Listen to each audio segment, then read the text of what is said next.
प्यारे स्टूडेंट्स एवं मेरे प्यारे दोस्तों आज की इस वीडियो में मैं आपको हिंदी ग्रामर पढ़ाऊंगा।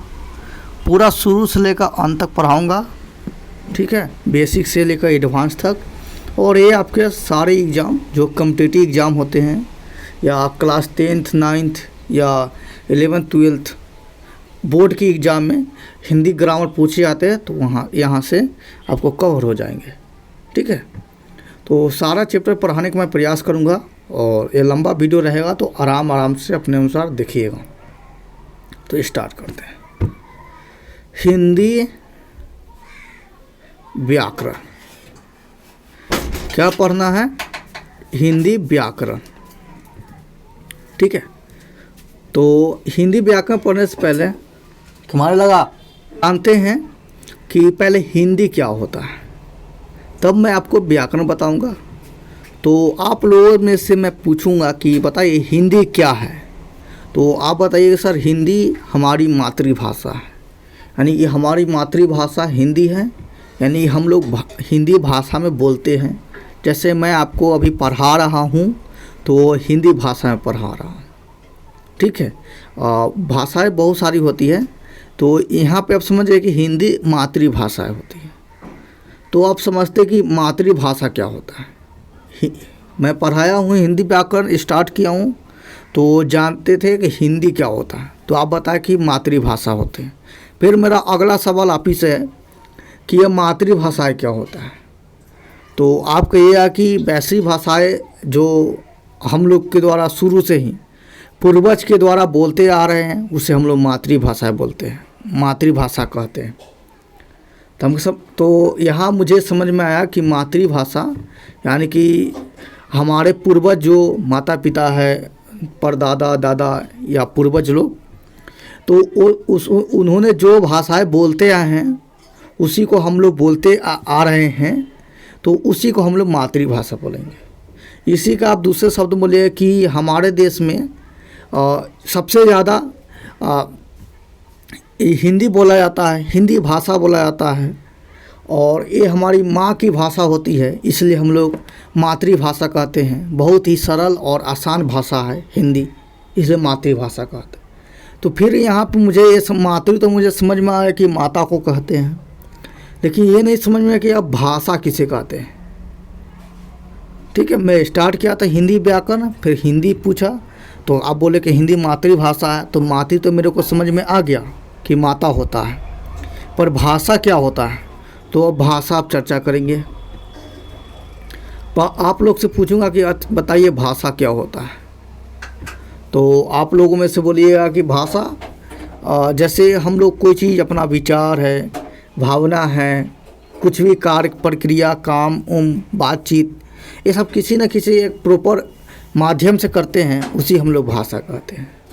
हम कहे हाँ समझ गए, यानी कि जैसे मैं आपको पढ़ा रहा हूँ तो कोई ना कोई भाषा में पढ़ा रहा हूँगा, मतलब मैं आपको पढ़ा रहा हूँ तो कोई ना कोई माध्यम पढ़ा रहा हूँगा, तो उस माध्यम को ही भाषा कहेंगे, यही ना। जैसे मान लीजिए कि आपके घर में आपको भूख लग जाता है, तो आप अपने माता पिता से मांगते हैं कि माँ मेरे को खाना दे दो, तो आप ये कोई ना कोई एक माध्यम बोलते होंगे। तो और हम लोग के जैसे बोलते हैं तो उन्हें हम हिंदी बोलते हैं, हिंदी में बोलते हैं तो उनको बोलते हैं हिंदी भाषा, ठीक है। तो यह भाषा आपको परिभाषा निकल के आता है। भाषा आपको बोर्ड क्लास 10th के या 12th में अगर परिभाषा के तौर पर लिखने के लिए आए तो लिखना पड़ेगा, ठीक है, क्योंकि ये ग्रामर का टर्म नहीं है कि इसमें ऑब्जेक्टिव पूछा जाएगा। तो भाषा अब स्टार्ट करते हैं। तो भाषा परिभाषा मैं ऐसे स्क्रीन पे नहीं लिख रहा हूँ, मैं आराम से बोलूँगा, आपको ध्यानपूर्वक सुनकर नोट कर लेना है, ठीक है। तो प्रश्न लिखिए, भाषा किसे कहते हैं। प्रश्न फिर से दोहरा देता हूँ, भाषा किसे कहते हैं, ठीक है। तो अभी मैं इसका आंसर नहीं बता रहा हूँ, मैं बोल रहा हूँ कि भाषा किसे कहते हैं, या भाषा क्या है, या भाषा के बारे में बताइए, या भाषा की परिभाषा लिखिए। ये सारे प्रश्न एक ही हैं, ये सारे प्रश्न का एक ही आंसर होगा, ठीक है। प्रश्न भले ही अलग अलग क्यों न हो, पर इस सब का अर्थ एक ही है और इसका आंसर एक ही होगा, ठीक है। तो चलिए मैं आपको बताता हूँ इसका परिभाषा, नोट करते रहिए।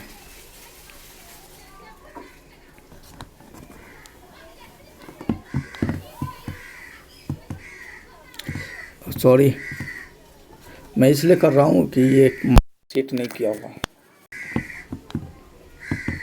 हाँ, अब सेट कर गया।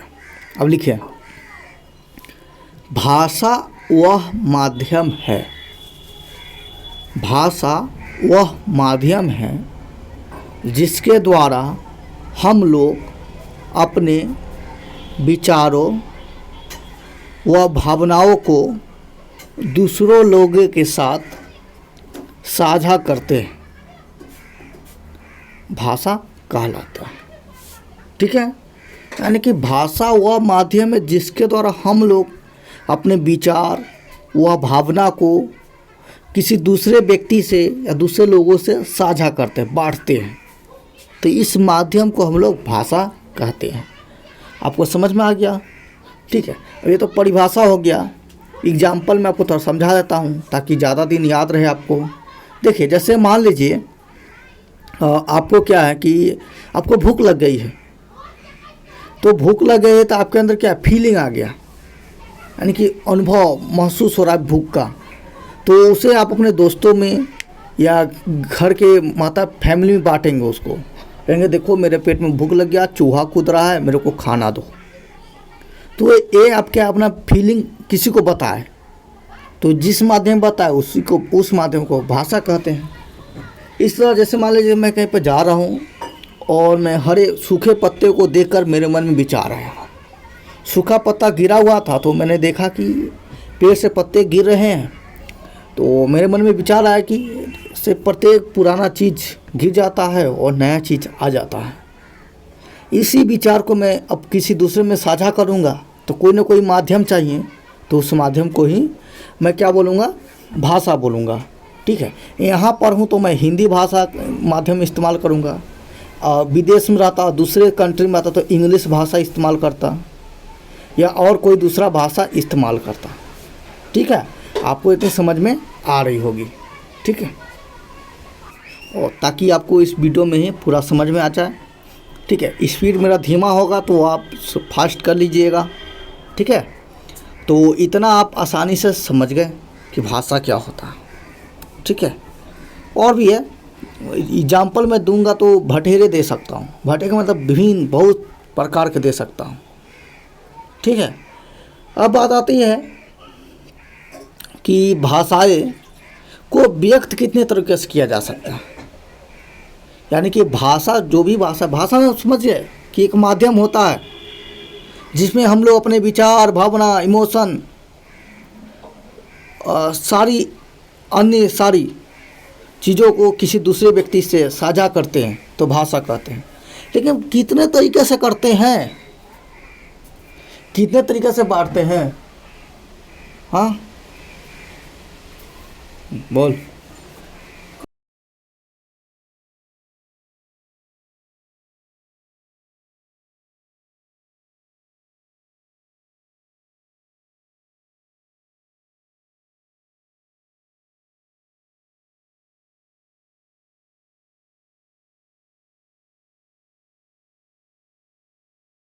देखिए, मुख्यतः व्यक्त करने का तरीका तो आज के युग में बहुत सारे हैं। जैसे मैं आपको पढ़ा रहा हूँ तो इसको व्यक्त करने का तरीका क्या है, वॉइस के फॉर्म में आपको जा रहा है, लिख रहा हूँ वो भी फॉर्म में जा रहा है। ठीक है, संकेत के फॉर्म में जा रहा है। ठीक है, लेकिन मेनली भाषा को व्यक्त करने का मुख्यतः 3 तरीका। पहला क्या है, तो पहला आपको है हट जा बे, हट गया।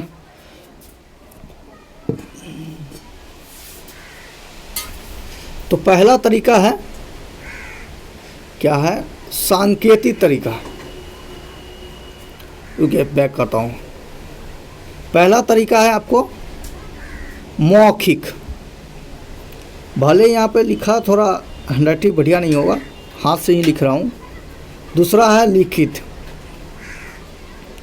और तीसरा सांकेतिक। ठीक है, मैंने 3 ठो लिख दिया हूँ, जो देखा दे। और तीसरा है सांकेतिक।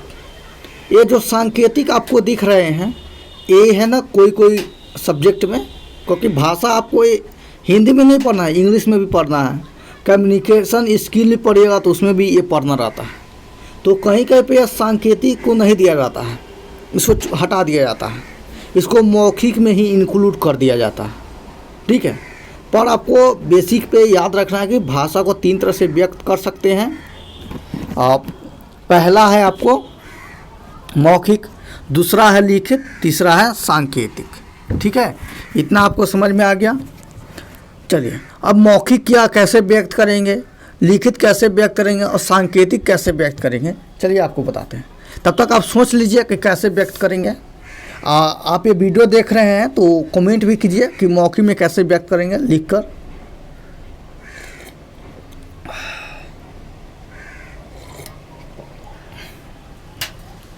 ठीक है, मैं दूध पी रहा था, कोई बात नहीं। तो ये समझ गए कि 1 मिनट लाइन पर रहिए।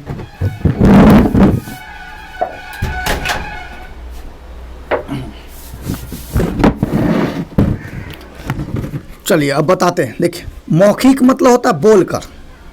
ठीक है, आप नहीं देखते हो वाइवा आपका होता है, मतलब कि आपका इंटरव्यू में कहा था कि लिखना नहीं है, आपको बोल के ही बताना है।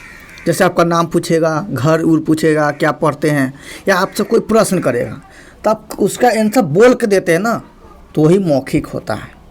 जैसे आप कहीं पे जा रहे हैं और आपसे आपका नाम पूछ लिया जाएगा, कहीं बताइए भाई साहब आपका नाम क्या है, तो आप बताइएगा मेरा नाम सचिन कुमार, मतलब जो भी नाम होगा आपका वो नाम बताइएगा। तो क्या आप बोल कर दिखिए, तो इसी को बोलते हैं मौखिक। ठीक है, समझ गए। और भी इसका एग्जाम्पल, जैसे आपके पेट में दर्द हो रहा है। ठीक है, अब पेट में दर्द हुए तो उसको बताने का तरीका बहुत सारा है, संकेत से भी दर्शा सकते हैं। संकेत में आऊँगा तो आप बोल के कहिएगा, मम्मी मम्मी मेरे पेट में दर्द हो रहा है, पापा मेरे पेट में दर्द हो रहा है, भैया मेरे पेट में दर्द हो रहा है। तो ये क्या बोल के कर रहे हैं ना, तो यही होता है मौखिक। तो मौखिक मुख भाषा का मौखिक व्यक्त, यानी कि व्यक्त करने का आधार पर मौखिक भाषा देखेंगे। अब वैसी भाषा जिसे हम लोग बोल कर प्रकट करते हैं ना, बोल कर दर्शाते हैं, बताते हैं, तो वही हमारा मौखिक भाषा होता है। ठीक है, एग्जाम्पल भटेरे हैं। ठीक है, जैसे आप गाना भी सुनते हैं ना, तो गाना आपको लिख कर नहीं दिखा जाता है, गाना बल्कि आपको बोल कर सुनना पड़ता है। ठीक है, भाषण हो गया मौखिक भाषा का एग्जाम्पल। ठीक है, गाना हो गया। ठीक है, और भी कहीं पे जाते हैं तो आपसी बातचीत होता है, वही मौखिक होता है। ठीक है, आज का तो ज़माना व्हाट्सएप या इंस्टाग्राम फेसबुक का हो गया ना, तो चैटिंग होता है, लिख कर होता है, तो वो तो लिखित हो गया ना, उसको हटा दीजिए। ठीक है, लेकिन बोल के करते हैं तो वो हो जाता है मौखिक। ठीक है, अब सेकेंड आते हैं लिखित।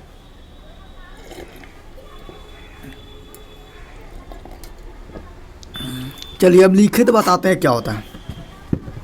इसको देखते ही आपको समझ में आ गया होगा कि लिखित मतलब लिख कर। हाँ, एकदम सही। लिखित मतलब होता है लिख कर ही। जैसे मान लो कि मेरे पेट में दर्द हो रहा है और मेरे को नहीं संकेत करने आ रहा है और नहीं बोलने आ रहा है।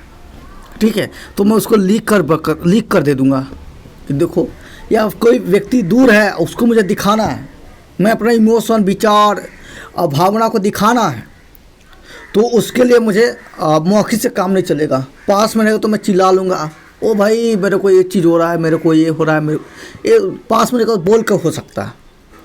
ठीक है, यानी कि मौखिक भाषा का इस्तेमाल कर सकते हैं। लेकिन दूर रहेगा तो मौखिक तो चलेगा नहीं, तो क्या चलेगा, तो चलेगा लिखित। तो लिखित भाषा उपयोग करना पड़ेगा। तो लिखित भाषा का एग्जाम्पल बहुत सारा माध्यम है। पत्र लिखते हो ना, तो वो भी लिखित है। व्हाट्सएप चैटिंग भी करते हो, भी लिखित है। किताब में एग्जामर को बताते हो ना, एग्ज़ाम दे जाते हो कि नहीं, तो क्वेश्चन आता है ना, तो उसको लिखते हो, तभी तो एग्जाम के पास लिखा हुआ आता है।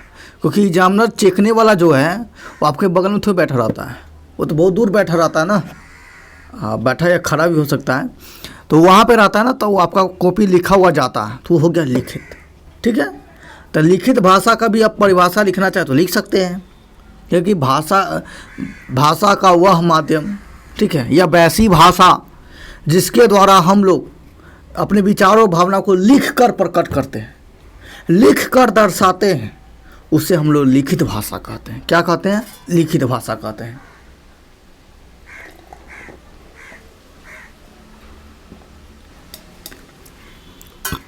खत्म हो गया, ठीक है। अब अगला आता है सांकेतिक भाषा।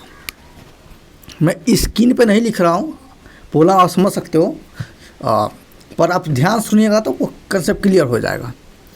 सांकेतिक भाषा, आप इसको सुनने के लिए ऑडियो भी लगा सकते हो, हेडफोन या ईयरफोन होता है वो भी लगा सकते हो। सांकेतिक भाषा, तो ये सांकेतिक है, आप संकेत समझ गए ना। सांकेतिक जैसे संकेत होता है, जैसे मैं आपको बताता हूँ, कोई व्यक्ति मेरे को अपने हाथ बनाकर ऐसे, सही से बन जा भाई, हाथ ऐसे बनाकर और इसको टेटर ऐसे ऐसे हिला रहा है, तो मैं समझ लूँगा वो हाय बोलना चाह रहा है, ठीक है। और कोई व्यक्ति ऐसे कर रहा है, अंगूठा दिखा रहा है, तो समझेंगे वो ऑल द बेस्ट बोल रहा है, ठीक है। और भी बहुत सा तरीका है, जैसे आप देखते हो बाथरूम जाने का तरीका क्या होता है, ऐसे रहता है ना, तो एक छोटा उंगली उठाता है तो उसको बोलते हैं कि इसको 5 मिनट जाना है, बाथरूम जाना है, ठीक है।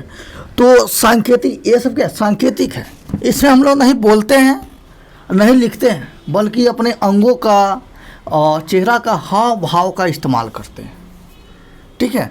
तो भी उसे हम लोग सांकेतिक भाषा कहते हैं। इतना आपको समझ में आ गया। सांकेतिक भाषा का इस्तेमाल आपको सब जगह होगा।